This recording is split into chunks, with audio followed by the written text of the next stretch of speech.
नमस्कार, स्वागत है आप सभी का। आपके साथ मैं हूं सोनल दहिया। खबरों की शुरुआत बड़ी खबर के साथ करेंगे। एक बड़ी जानकारी मिल रही है, सबसे पहले उसी का रुख करते हैं। एक्साइज विभाग पर सवाल उठाने वालों को दुष्यंत का जवाब। अभी दुष्यंत चौटाला ने प्रेस कॉन्फ्रेंस की है और कई महत्वपूर्ण मुद्दों को लेकर उन्होंने बात की है। साथ ही साथ विपक्ष की तरफ से जो लगातार सवाल उठाए जा रहे हैं उन पर जवाब देते दिखे डिप्टी सीएम दुष्यंत चौटाला कि हमारी सख्ती से कई लोग दुखी हैं, ये कहना है दुष्यंत चौटाला का। और एक्साइज पॉलिसी में बदलाव का फायदा मिला है। दुष्यंत चौटाला की तरफ से कहा गया है कि एक्साइज विभाग के कलेक्शन की जानकारी उनकी तरफ से दी जा रही है। हर महीने एक्साइज का ऑडिट किया जाएगा। घोटाला होता तो एडिशनल स्टॉक नहीं मिलता, ये कहना है दुष्यंत चौटाला का। और साथ ही उनकी तरफ से कहा गया है कि घोटाला हुआ तो फिर रेवेन्यू में बढ़ोतरी कैसे हुई। हमारी सख्ती से कई लोग दुखी हैं। डिप्टी सीएम दुष्यंत चौटाला ने प्रेस कॉन्फ्रेंस के दौरान ये बात कही है। एक्साइज पॉलिसी में बदलाव का फायदा मिला है। साथ ही उन्होंने कहा है कि ऑनलाइन लाइसेंस रिन्यू करने का इंतजाम उनकी सरकार के द्वारा किया गया है। अतिरिक्त एक्साइज ड्यूटी में बढ़ोतरी हुई है। घोटाला कहने वालों को जवाब मिला है।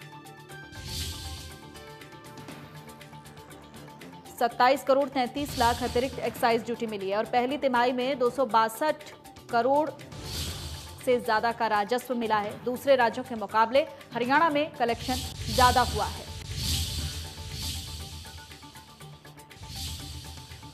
ऑनलाइन लाइसेंस रिन्यू करने का इंतजाम भी सरकार की तरफ से किया गया है। डिप्टी सीएम दुष्यंत चौटाला की तरफ से तमाम बड़ी बातें प्रेस कॉन्फ्रेंस के दौरान कही गई।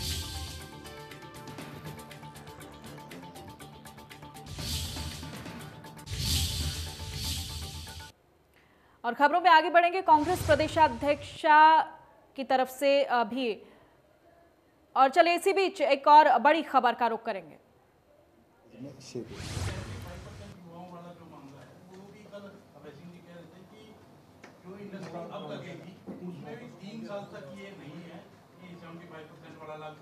हम प्रदेश में 75% का जो कानून लेकर आ रहे हैं वो तमाम एक्ट्स को सुपरसीड करने का काम करें। अगर कोई कहता है कि ये 3 साल तक लागू नहीं होगा तो कहीं ना कहीं मिसगाइड करें। धन्यवाद।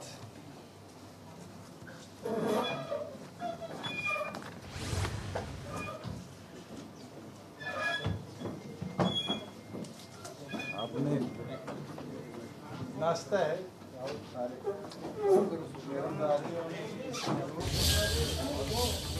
तो डिप्टी सीएम दुष्यंत चौटाला की प्रेस कॉन्फ्रेंस खत्म हो चुकी है। अभी हमने तस्वीरें भी आपको दिखाई। एक्साइज विभाग पर सवाल उठाने वालों को जवाब दिया गया है डिप्टी सीएम की तरफ से। और साथ ही कहा गया है कि घोटाला होता तो एडिशनल स्टॉक नहीं मिलता। घोटाला हुआ तो फिर रेवेन्यू में बढ़ोतरी कैसे हुई। तो खास तौर पर जो फोकस रहा है वो विपक्ष के सवालों को लेकर डिप्टी सीएम दुष्यंत चौटाला ने जवाब दिया है। जो लगातार घोटाले की बात कांग्रेस की तरफ से तमाम विपक्षी पार्टियों की तरफ से उठाई जा रही थी, उसी को लेकर डिप्टी सीएम यहां पर जवाब देते दिखे हैं। उनका कहना है कि एक्साइज विभाग में जो बार बार घोटाले की बात कही जा रही है वहां एडिशनल स्टॉक नहीं मिलता। अगर घोटाला होता तो घोटाला हुआ तो फिर रेवेन्यू में बढ़ोतरी कैसे। 75 करोड़ रुपए कोविड सेस वसूला गया है। 27 करोड़ 33 लाख अतिरिक्त एक्साइज ड्यूटी मिली है। ये कुछ आंकड़े भी गिनवाए गए हैं डिप्टी सीएम की तरफ से। 75 करोड़ रुपए कोविड सेस वसूला गया है और 27 करोड़ 33 लाख अतिरिक्त एक्साइज ड्यूटी मिली है। पहली तिमाही की अगर बात कर लें तो 262 करोड़ 98 लाख राजस्व मिला है।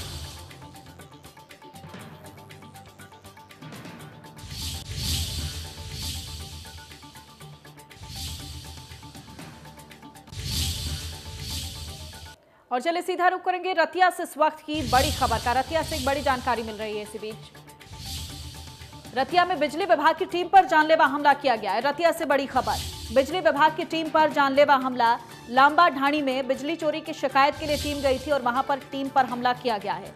गांव के कुछ लोगों ने जान से मारने की धमकी दी है। जान बचाकर कार्यालय लौटे बिजली विभाग के कर्मचारी। ये बड़ी खबर रतिया से। पुलिस ने मामले की इन्वेस्टिगेशन शुरू कर दी है। रतिया से आपको बड़ी खबर दे रहे हैं, जहां बिजली विभाग की टीम पर जानलेवा हमला किया गया है। लांबा ढाणी का यह मामला है, जहां बिजली चोरी की शिकायत के लिए टीम पहुंची थी और वहां पर टीम पर जानलेवा हमला हुआ है। गांव के कुछ लोगों ने जान से मारने की धमकी दी है बिजली विभाग के कर्मचारियों। किसी तरह से जान बचाकर लौटे बिजली विभाग के कर्मचारी। फिलहाल पुलिस को शिकायत दे दी गई है और पुलिस इस पूरे मामले में जांच में जुटी हुई है।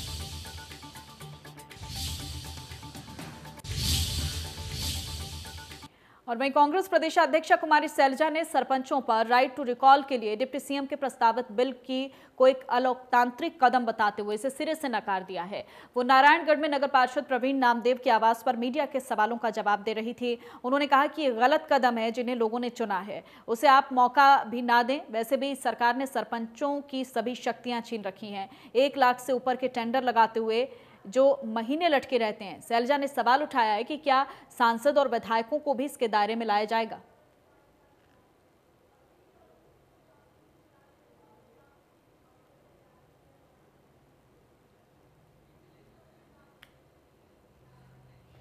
और वहीं कुरुक्षेत्र में लॉकडाउन में कराधान विभाग अधिकारियों द्वारा शराब ठेकेदारों पर मेहरबानियों की कहानी अभी खत्म नहीं हुई है। अब आबकारी विभाग में करोड़ों रुपए का बड़ा जीएसटी घोटाला सामने आया है।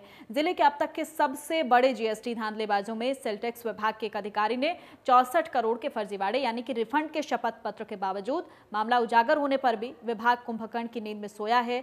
आरोपियों को बचाने के लिए सब एक दूसरे के पाले में गेंद फेंककर अपने कर्तव्य से बच रहे हैं। फ्रॉड पकड़ने की शुरुआत तब हुई जब सेल टैक्स विभाग की जांच टीम ने एक ट्रक पकड़ा जिसके कागजात की जांच की गई तो बिल फर्जी मिले। वहीं से मामले की कड़ियां जोड़ी तो सबके सिर चकरा गए, क्योंकि मामला हजारों लाखों नहीं बल्कि करोड़ों के घपले का निकला है।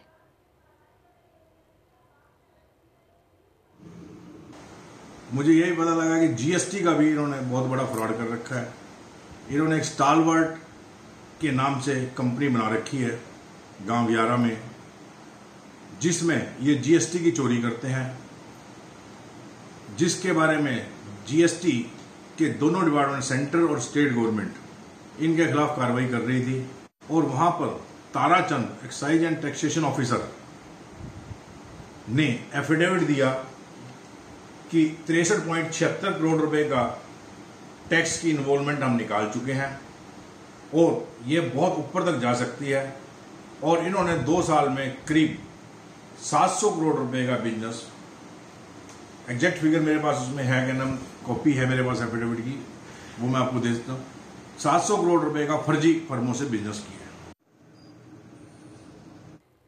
और वहीं यमुनानगर में जिला जेल के डिप्टी सुपरिटेंडेंट के नाम से फेसबुक पर फेक आईडी बनाकर डिप्टी सुपरिटेंडेंट के दोस्तों से पैसे की मांग करने का सनसनीखेज मामला सामने आया है। जब जेल के डिप्टी सुपरिटेंडेंट के पास उसके दोस्तों का फोन आया और उसे इस बारे में जानकारी मिली, जेल डिप्टी सुपरिटेंडेंट ने मामले की सूचना फौरन पुलिस को दे दी है। पुलिस ने मामले की जांच के बाद अज्ञात के खिलाफ केस दर्ज कर कार्रवाई शुरू कर दी है। जेल के deputy superintendent doctor Rajeev Kumar ने बताया है कि उन्होंने फेसबुक पर अपना अकाउंट बनाया हुआ है। किसी अज्ञात व्यक्ति ने उसके नाम से फेसबुक पर फेक आईडी बनाकर उसके फेसबुक दोस्तों से पैसे की मांग की। उसके दोस्तों ने जब उससे फोन पर बात की तो इस बारे में पता चला। एक्चुअली मुझे भी किसी फ्रेंड ने फ़ोन करके बताया सुबह सुबह कि आपकी फेसबुक आईडी डुप्लीकेट बनाई गई है। तो मैंने कहा अभी आपको कैसे पता मेरी फेसबुक डुप्लीकेट है? बोले जी वो पैसे की डिमांड कर रहे हैं। अभी मेरे 2 बेटियां हैं, वो भी हमारा हॉस्पिटल में, तो मुझे तो पता है ना आपके 2 बेटे हैं, तो मुझे डाउट हो गया ना। तो फ्रेंड ने मुझे डिटेल में बताया, मैं तभी समझ गया भाई तो गड़बड़ है। फिर हमने तुरंत कंसर्न एसएचओ को बुलाया, तो मेरे ऑफिस में आया, उसने एफआईआर लॉन्च करा करी। और वहीं जाखल पुलिस को उस वक्त एक बड़ी कामयाबी हाथ लगी है जब उसने अवैध हथियार और एक जिंदा कारतूस समेत 2 आरोपियों को काबू किया है। पुलिस ने मामला दर्ज कर आरोपियों से पूछताछ शुरू कर दी है। जानकारी के अनुसार म्योंद पुलिस चौकी इंचार्ज ने 2 लोगों को अवैध हथियारों और एक जिंदा कारतूस समेत 2 बदमाशों को काबू किया है। जाखल थाना प्रभारी ने बताया कि म्योंद चौकी इंचार्ज ने 2 व्यक्तियों को अवैध हथियारों के साथ गिरफ्तार किया है। दोनों आरोपियों में से एक कुरुक्षेत्र और दूसरा कैथल का रहने वाला है।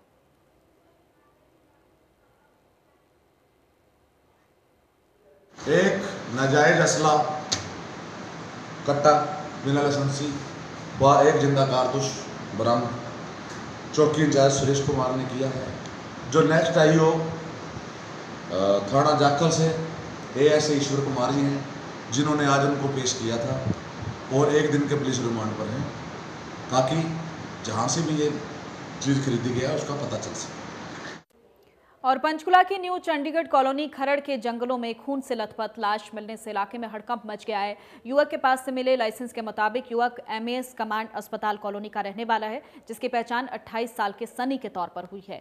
पुलिस ने बताया कि जंगल में पशु चरा रहे एक युवक ने जंगल में खड़ी एक लावारिस कार देखी, जिसकी सूचना उसने फोन कर सरपंच को दी। सूचना मिलते ही सरपंच अन्य लोगों के साथ मौके पर पहुंचे और पुलिस को सूचित किया गया, जिसके बाद थाना प्रभारी खरड़ और डीएसपी टीम समेत मौके पर पहुंचे। जांच के दौरान उन्हें गाड़ी से कुछ दूर जंगल में एक युवक की लाश मिली। पुलिस ने शव को कब्जे में लेकर पोस्टमार्टम के लिए भेज दिया।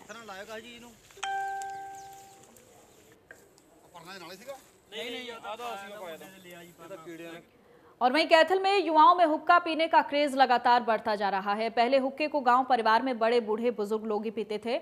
उनका यह मानना था कि हुक्के पर बैठकर वो लोग एक दूसरे के मन की बात करते हैं और ये भी माना जाता था कि बड़ी बड़ी पंचायतों में बड़े बड़े गंभीर मुद्दों को हुक्के पर बैठकर सुलझा लिया जाता है। तंबाकू और हुक्के के दुकानदारों ने बताया कि आजकल युवाओं में हुक्का पीने का एक क्रेज होता जा रहा है। उस क्रेज के कारण लोग तंबाकू और हुक्के के कारोबार में अपना भविष्य देख रहे हैं। कैथल शहर में 30 से ज्यादा ऐसी दुकानें हैं तंबाकू की। अगर पूरे जिले की अगर हम बात करें, 50 दुकानों से ज्यादा यहाँ पर दुकानें हैं जिनमें हुक्का बेचा जाता है। युवाओं से मेरी अपील है कि जो भी स्मोकिंग करते हैं, हुक्का, बीड़ी या जो भी पान भी चबाते हैं और सिगरेट भी पीते हैं, तो इस तरह के लोगों को अवॉइड करना चाहिए, क्योंकि इससे सिर्फ हेल्थ ही ख़राब होता है, फाइनेंशियल लॉस भी होता है। तो जैसे मैंने बताया कि ज़्यादातर जो है एज ग्रुप 35 से 50 के बीच में जो इफेक्ट होते हैं, और ओरल कैंसर में इसका 80% रोल है। तो सभी युवाओं से मेरी अपील है कि इसको क्रेज़ ना मान के बीड़ी, सिगरेट और हुक्का को, तो इन चीज़ों को अवॉइड करेंगे तो हम हेल्दी भारत बना सकते हैं। और वहीं गुरुग्राम के सेक्टर 46 से बैंक के बड़े अधिकारी के अपहरण के बाद की गई हत्या मामले में अभी तक पुलिस के हाथ खाली हैं।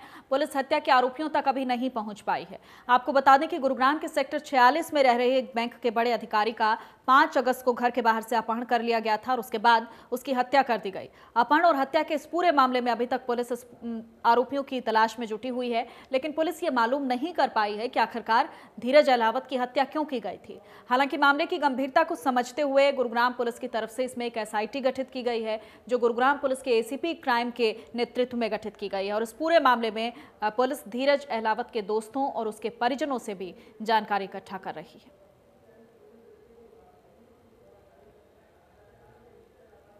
और खबर गोहाना से, जहां एक बार फिर से ममता शर्मसार हुई है। जमीन जायदाद के लिए 75 साल की बुजुर्ग महिला से बेटे और बहू ने मारपीट की और घर से बाहर निकाल दिया। 8 साल से जमीन के लिए बुजुर्ग से मारपीट की जा रही थी। पीड़ित बुजुर्ग 3 बार बरोदा थाने में मदद के लिए गुहार लगा चुका है।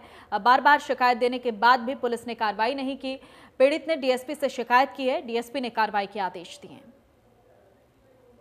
बुजुर्ग महिला से 8 साल से लगातार मारपीट की जा रही थी। जिस तरह से महिला की तरफ से बताया गया है, जमीन के लिए बुजुर्ग मां से मारपीट की जा रही थी।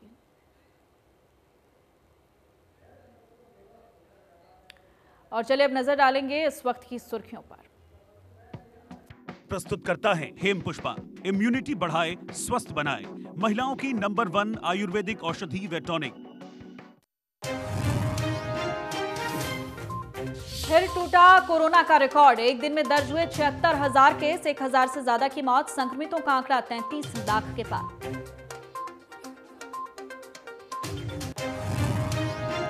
चौबीस घंटे में प्रदेश में मिले 1400 कोरोना मरीज। 58,000 के पार पहुंचा संक्रमितों का आंकड़ा। अब तक 634 की मौत। एक्टिव केस 10,000 से कम।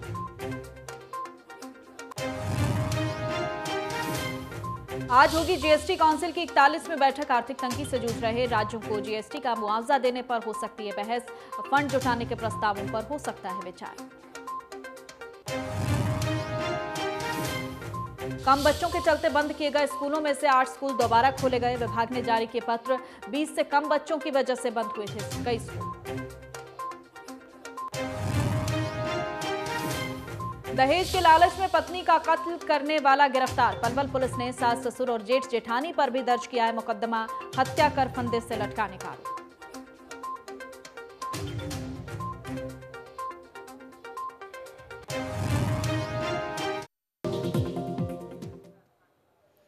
चलिए अब नजर डालते 25 बड़ी खबरों की ओर। दिल्ली में जीएसटी काउंसिल की 41वीं बैठक का आयोजन किया जाएगा, जिसमें कई वस्तुओं और सेवाओं पर सेस और रियायतों को लेकर होगी चर्चा। इस बैठक में कोरोना संकट के बीच आर्थिक तंगी से जूझ रहे राज्यों को जीएसटी का मुआवजा कैसे दिया जाए, इस पर बातचीत होगी। राज्यों को 4 महीने से जीएसटी मुआवजा नहीं मिला है।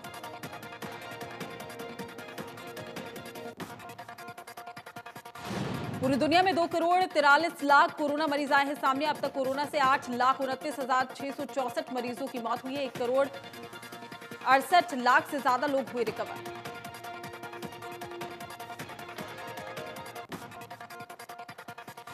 देश में कोरोना के रिकॉर्ड 75,995 केस आए सामने। कुल मरीजों का आंकड़ा हुआ 33 लाख के पार। 60,629 की हुई है मौत।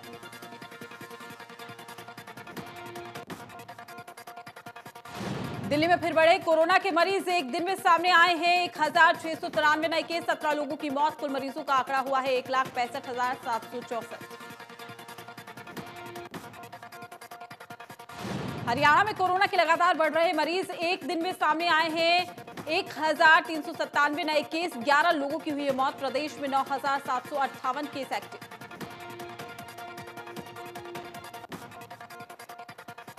फरीदाबाद में कोरोना के 111 नए केस मिले। 137 मरीज ठीक हुए हैं। 1 मरीज की जान चली गई। जिले में कोरोना का आंकड़ा हुआ है 12,091, जिसमें से 743 केस एक्टिव है। 32 मरीजों की हालत गंभीर।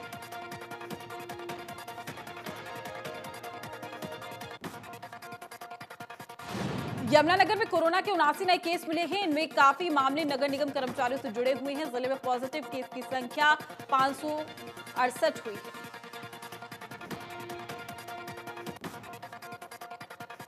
फरीदाबाद में शनिवार और रविवार की वजह बाकी किसी दिन बाजार बंद रखने की मांग को लेकर डिप्टी कमिश्नर से व्यापारी मिले हैं। कहा है कि अगर मार्केट 2 दिन के लिए बंद की जाती है तो शराब के ठेके और इंडस्ट्री को भी पूरी तरीके से बंद किया जाए। रेवाड़ी में बिजली विभाग से गड़बड़ी आई है सामने। रखरखाव के अभाव में पोल्स पर लगे 1000 डीटी मीटर खराब। सरकार को 5 करोड़ रुपए का नुकसान। आरटीओ से हुआ है खुलासा।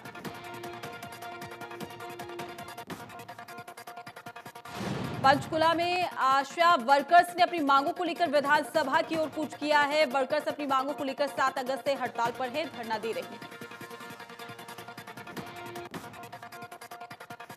करनाल में 3 अध्यादेशों के खिलाफ किसानों ने भारतीय किसान यूनियन के बैनर तले प्रदर्शन शुरू किया है। भारतीय किसान यूनियन के प्रदेश अध्यक्ष मौन पर बैठ गए हैं। तब तक बैठे रहेंगे जब तक किसानों की मांगों पर विचार नहीं किया जाता।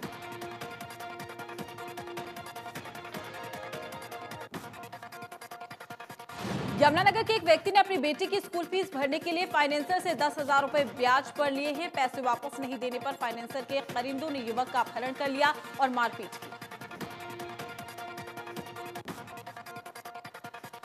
फरीदाबाद में गूंगी बहरी और मानसिक रूप से विक्षित 13 साल की नाबालिग के साथ बलात्कार का मामला सामने आया है। पुलिस ने आरोपी को गिरफ्तार किया है। पड़ोस के व्यक्ति ने ही नाबालिग को हवस का शिकार बनाया।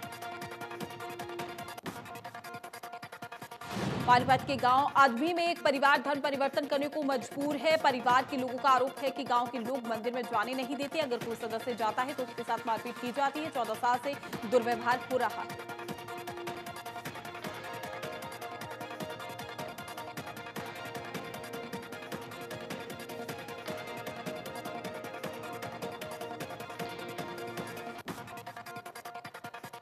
अंबाला में गांव कुल्लड़पुर के पास बने वेयरहाउस कॉर्पोरेशन से आने वाले सुरसरी के आतंक से लोग परेशान हैं। खाने के सामान में भी सुरसरियां ही दिखाई देती है। ग्रामीणों की माने तो कई बार शिकायतें की, लेकिन सुनवाई नहीं हुई। सोनीपत के गांव बढ़ मलिक में शराब के ठेके के सामने एक युवक का शव मिलने से सनसनी फैल गई है। शव मिलने की सूचना पुलिस को दी गई। मृतक युवक की अभी तक पहचान नहीं हो पाई। चेहरे पर चोट के निशान। सफीदों की जिन रोड पर बाईपास चौक के पास ट्रक चालक ने बाइक सवार 2 युवकों को कुचल दिया है। एक युवक ने मौके पर ही दम तोड़ दिया है, जबकि दूसरा गंभीर रूप से घायल हो गया है। हादसा ट्रक को ओवरटेक करते वक्त हुआ। झज्जर में भुरावास गांव में दबंगों ने घर की दीवार गिरा दी है। 2 युवकों पर पड़ोसियों ने धावा बोल दिया है। आरोप है कि 100 नंबर पर कॉल किए जाने के बाद किसी ने फोन नहीं उठाया। शिकायत देने पर पुलिस ने धमकाया।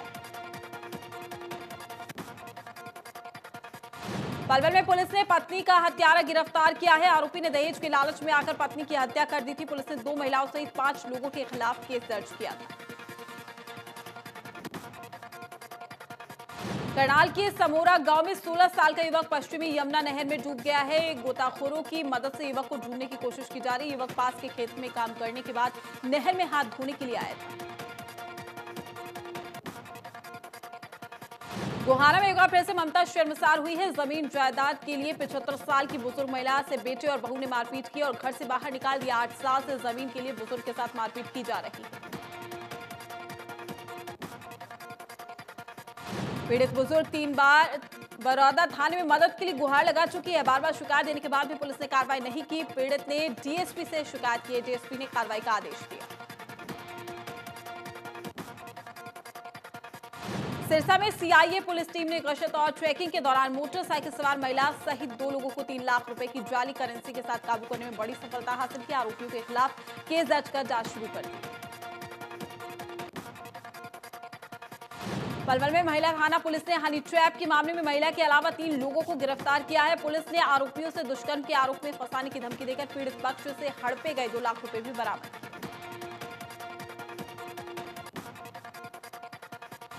हत्या और लूट की वारदात को अंजाम देने वाले सीरियल किलर को गुरुग्राम पुलिस ने किया गिरफ्तार। आरोपियों पर सिलसिलेवार तरीके से हत्या करने का आरोप है। मुख्य आरोपी समेत 2 लोग गिरफ्तार।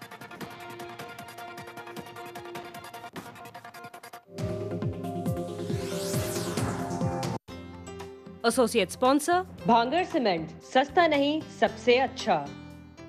कोरोना के बढ़ते संक्रमण को रोकने के लिए जरूरी है कि टेस्टिंग सही समय पर हो। अब सवाल ये है कि किसको और कैसे कोरोना संक्रमण का टेस्ट करवाना चाहिए। ऐसे व्यक्ति जो पिछले 14 दिनों में विदेश से या देश के किसी कोरोना संक्रमित क्षेत्र से लौटे हों और उन्हें कोरोना के लक्षण महसूस हो रहे हों तो उन्हें कोरोना का टेस्ट करवाना चाहिए। इसके अलावा यदि आप कोरोना संक्रमित व्यक्ति के संपर्क में आए हैं और आपको लक्षण महसूस हो रहे हैं तो आप कोरोना टेस्ट जरूर करवाएं।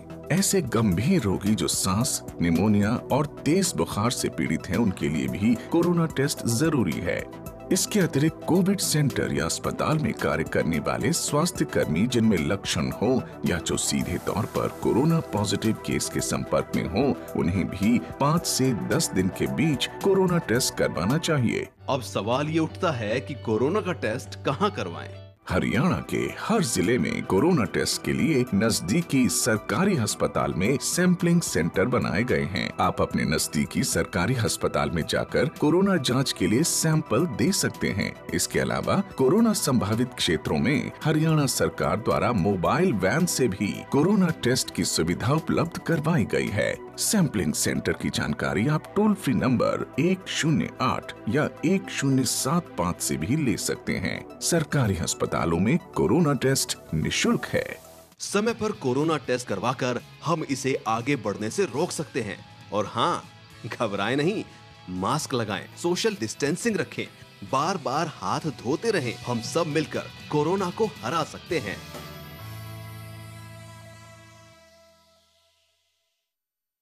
अंडरवेट रहोगे तो रोगों से कैसे लड़ोगे? क्योंकि दमदार इम्यूनिटी के लिए जरूरी है सही वजन भी, जो देता है Endura mass. Gain weight, stay fit, look great. अपनों से छुपने का मजा 2 गुना हो जाता है जब आपको पता हो वो जब नजर घुमाएंगे सबसे करीब आप ही को पाएंगे। क्योंकि जिंदगी की हर वो ऊंचाई बेकार है जहां से अपने नजर ना आए। सिग्नेचर ग्लोबल आपके इसी अंदाज को सल्यूट करता है। Independent floors for the independent you. सुन, कहाँ जा रहा है? मार्केट जा रहा हूँ, बाहर सब खुला हुआ है। मास्क कहाँ है तेरा? मास्क इधर। लॉकडाउन खत्म हुआ है, कोरोना से लड़ाई खत्म नहीं हुई है। जब भी घर से बाहर निकलो तो मास्क पहन के निकलो। बार बार साबुन से हाथ धोते रहो या अल्कोहल के सैनिटाइजर से।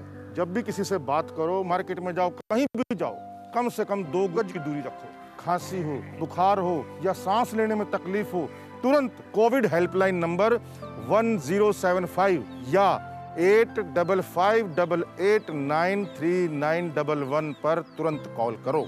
मास्क ना हो तो? मास्क ना हो तो गमछा लपेट लो। गमछा? हाँ, शाबाश, अब जाओ। आप भी समझदारी दिखाइए, कोरोना को हराइए।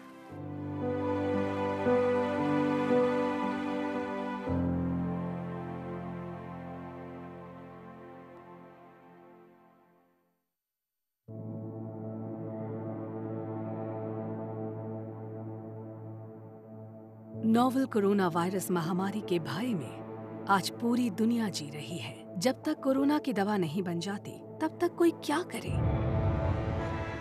इस वायरस के आक्रमण को कमजोर करने के लिए हमें बढ़ानी होगी अपने शरीर की इम्यूनिटी, जिसके लिए आयुष मंत्रालय ने दिए हैं कुछ सुझाव। जब भी पानी पिए, गर्म ही पिए, फ्रिज का ठंडा पानी न पिए। व्यायाम, प्राणायाम और योगासन को दिनचर्या में शामिल करें। हल्दी, जीरा, धनिया, अदरक और लहसुन का उपयोग खाने में अवश्य करें। साथ ही च्यवनप्राश का सेवन भी करें। तुलसी, दालचीनी, काली मिर्च, सौंठ और मुनक्के का काढ़ा दिन में 2-3 बार अवश्य पिएं। साथ ही हल्दी वाले दूध को भी न भूलें। इनके साथ अनु तेल का प्रयोग नाक में प्रातःकाल करें तथा पुदीने की भाप भी लें। इन सब तरीकों को अपनी जीवन शैली में अपनाकर आप अपनी और अपने परिवार की इम्यूनिटी बढ़ा सकते हैं और कोरोना होने की संभावना बहुत कम कर सकते हैं। इम्यूनिटी बढ़ाकर हो जाओ तैयार, जिससे होगा बीमारी का हर वार बेकार। कभी हुआ है आपके साथ ऐसा कि भूख ना हो फिर भी खाने को मन चाहे? होगा, ऐसा भी होगा जब रसोई से नैनो बासमती राइस की खुशबू आप तक पहुंचेगी। नैनो बासमती राइस, सिर्फ राइस नहीं, अपना राइस। अनलॉक हुई है जिंदगी। अब नई ऊर्जा से हम उठेंगे। व्यापार और बिजनेस फिर से तरक्की की पटरियों पर दौड़ेंगे। हम कोरोना संक्रमण की चेन को जरूर तोड़ेंगे, पर भैया हमें रखना होगा कुछ बातों का ख्याल, क्योंकि हमारी और दूसरों की जिंदगी का है सवाल। जब भी हो घर से निकलना, चेहरे को हमेशा मास्क से है ढकना। मास्क न हो तो साफ गमछा, कपड़ा और रुमाल भी देगा साथ हमारा। जब कभी जाएं सार्वजनिक स्थानों पर, बनाए रखें 2 गज की दूरी, क्योंकि मिलने जुलने के साथ ही सोशल डिस्टेंसिंग भी है जरूरी। अब है हरियाणा में मास्क पहनना अनिवार्य। बताते रहो सभी को बार बार, नहीं ढका चेहरा तो लगेगा 500 रुपए का जुर्माना। करें इस पर विचार। खुले में थूकना भी पड़ सकता है भारी। सार्वजनिक स्थानों को साफ और संक्रमण रहित रखने की हमारी भी है जिम्मेदारी। तो भैया इन बातों को बांध लें गांठ।